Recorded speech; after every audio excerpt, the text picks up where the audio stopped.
Hi, everyone. It's AMA Friday. I'm Jaclyn Michelle from Interior Creature.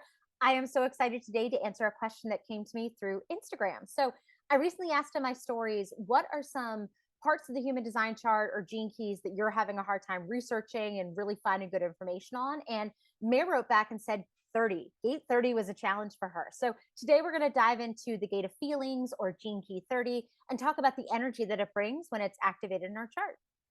In human design, gate 30 is called the gate of feelings. It's ruled by Aquarius and brings this innovative, rebellious, independent, self reliant energy to your emotional wave. So, gate 30 lives in the emotional solar plexus. So, it's primarily concerned with emotions around desire, things that we want, we crave, we hunger for really deeply. So, gate 30's kind of whole function is to find experiences, new experiences, preferably with others that are going to satisfy that yearning, that desire. You want to have these experiences where you feel really deeply, you're engaging with really rich emotions, right?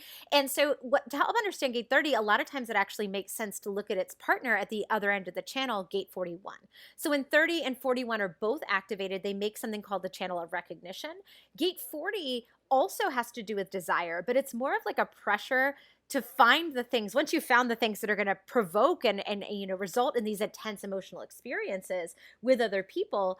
Gate 41 is like, we'll take action on them, right? So gate 30 basically is locating what are those experiences, relationships, situations that are going to give a beautiful exhale to that desire that I have. And 41's like, well, don't just sit there, take action, move toward them. So the big question gate 30 is really ultimately asking you, if you have it activated in your chart, is what desires are you going to surrender to and take action toward, and what desires are you going to try to release and let go of? And to answer that question, we really need to turn to our authority. So if you have emotional authority in your chart, you already have the tool of the emotional wave, and gate 30's feelings of emotional investment, feelings of desire are going to factor into that wave's decision of whether you ultimately give emotional energy to this thing or not. But if you have any other authority in human design, sacral, splenic, heart manifested, etc., like that authority, still is your decision maker. Just because we have gate 30 activated does not mean that usurps our decision making power. So we almost have to take that desire that gate 30 is showing us, that experience it wants us to engage in, and take it through our authority and use our strategy. So is it something we would get to take action toward or have to take action toward if it was, say, sacral authority? If you had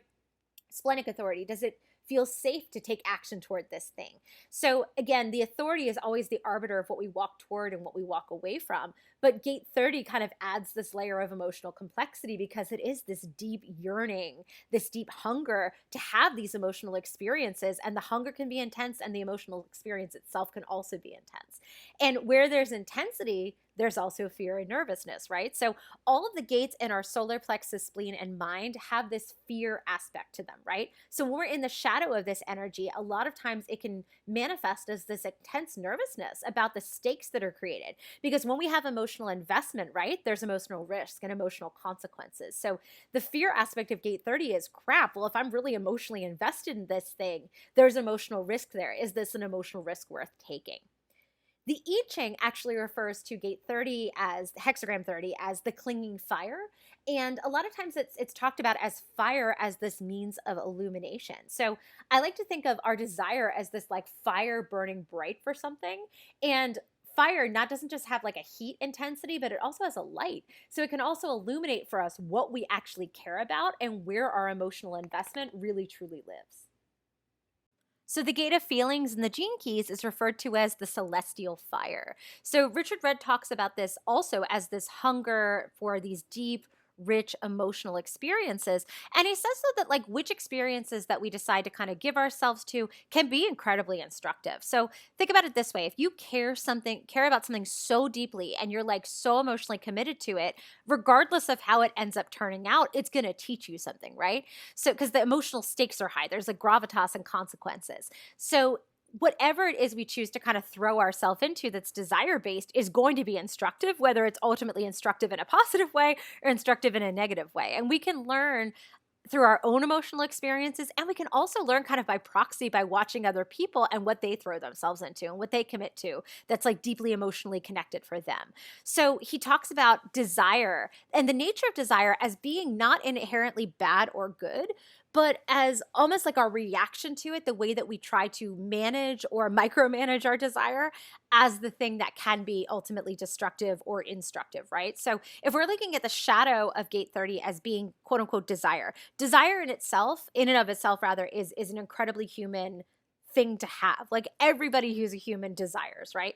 What Red is talking about in terms of like the low frequency vibration is our reaction to that desire, right? So the repressive shadow would be this over seriousness, this kind of internal messaging that any desire is bad, it needs to be eradicated, eliminated, repressed.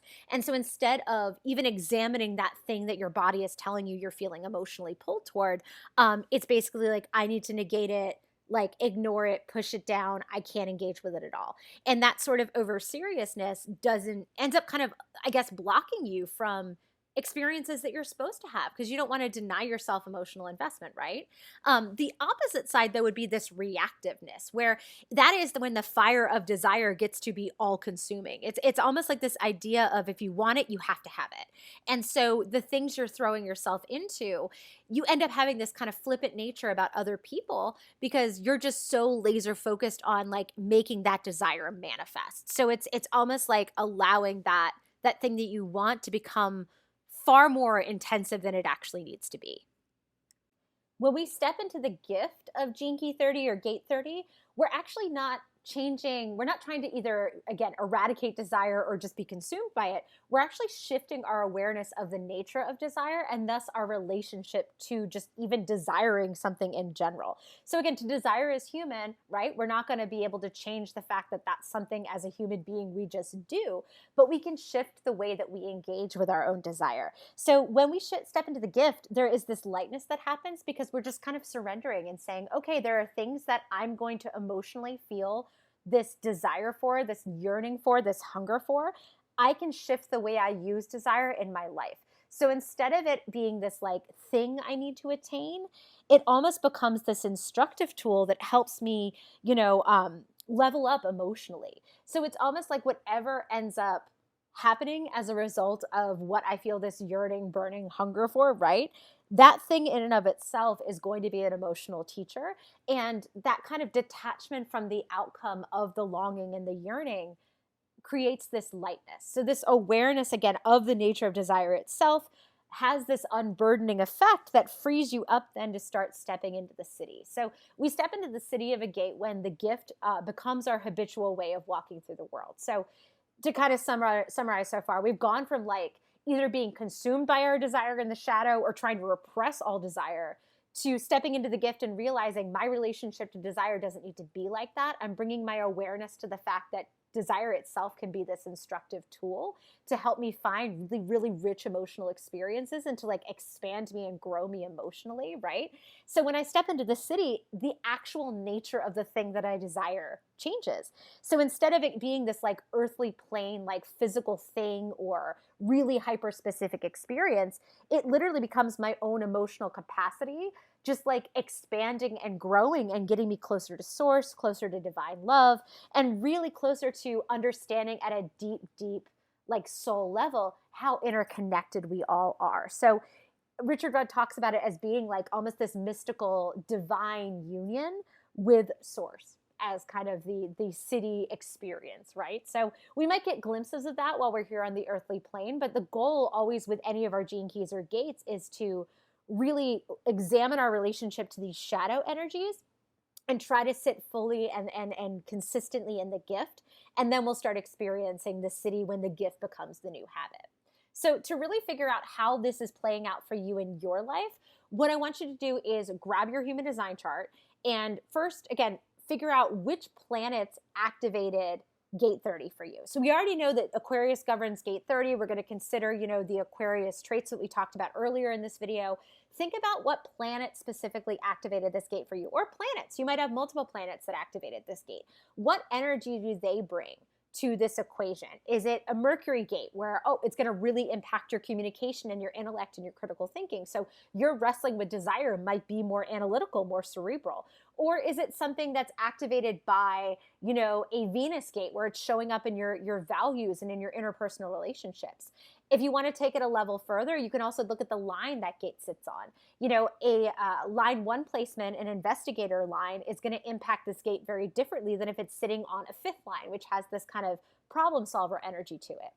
For bonus points, you can also look up your astrological natal or gestational chart, depending on whether this gate shows up in your conscious or unconscious, and take a look at the house that it lives in, because that's going to show you where specifically gate 30 is playing out in your life. Is it desire for material goods, like in the second house? Is it desire for things that are generative and creative, like and playful, like maybe in the fifth house?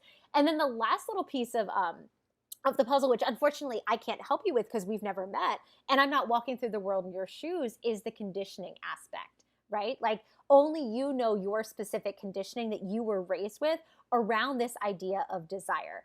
I mean, I look back at my own kind of Irish Catholic, Roman Catholic childhood, because that was the faith tradition I was raised in. And my goodness, there are some really interesting teachings in Catholicism about the nature of desire. So I think about my own kind of, my own baggage with like the idea of desiring certain emotional experiences or certain things, right? Like, and that would probably influence if I had this gate. It would definitely influence the way that I saw just desire in and of itself and where I fell in that shadow spectrum when I first started engaging with this gate. So basically, it's the alchemy of all of these things that's going to tell you how gate 30 is showing up for you.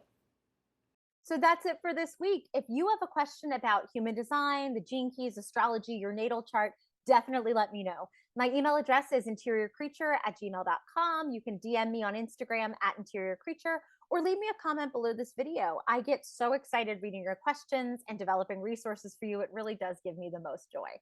Also, join the party at interiorcreature.com. We have a ton of resources there for you to help you make sense of your chart. I also offer readings and courses in these systems and coaching to help you step into alignment with your highest self. So until next time, I will see you soon.